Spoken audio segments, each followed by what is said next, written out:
Issa kien imiss lid-Deputat Nazzjonalista Jason Azzopardi li jmur jitkellem kontra pajjiżna fuq l-aħbarijiet Taljan TGcom 24. Jason Azzopardi nfexx jattakka l-istituzzjonijiet f'pajjiżna u għażel li jġib l-interess tal-Partit Nazzjonalista l-ewwel. Come Partito Nazionalista siamo presi dalla rabbia e dal dispiacere.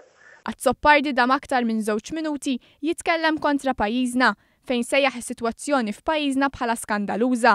Iżda Jason Azzopardi kien imwaqqaf milli jkompli jitkellem il-ġurnalist Taljan li qallu issa konċar biżejjed. Tante cose. Sì. Allora una situazione. Quadro è chiarissimo. Sì. Scandalosa. Grazie a Jason Azzopardi. Il-Partit Nazzjonalista uża l-qtil brutali tal-blogger Daphne Caruana Galizia sabiex iħammeċ isem pajjiżna mal-4 irjieħ tad-dinja. Fl-aħħar jiem anki l-eks kap tal-Oppożizzjoni Simon Busuttil mar jitkellem kontra pajjiżna. Anki l-kap nazzjonalista Adrian Delija kien intervistat minn ġurnalista Rai. Iżda dakinhar TG1 kien xandar servizz estensiv dwar kif Daphne Caruana Galizia irċiviet u ppubblikat teddit minn nies qrib Adrian Delija. Teddit li rċivietu tal-li ppubblikat allegazzjonijiet dwar kif Delija kien daħħal flus f'kont bankarju f'Jersey ġejjin il-prostituzzjoni. Dakinhar TG1 kien ħareġ l-intervista ma' Delija fejn qal li ma kienx jaf dan it-teddit li kienu għamlu n-nies li qed jappoġġjawh. Erano persone che appoggiavano me senza io so chi sono queste persone.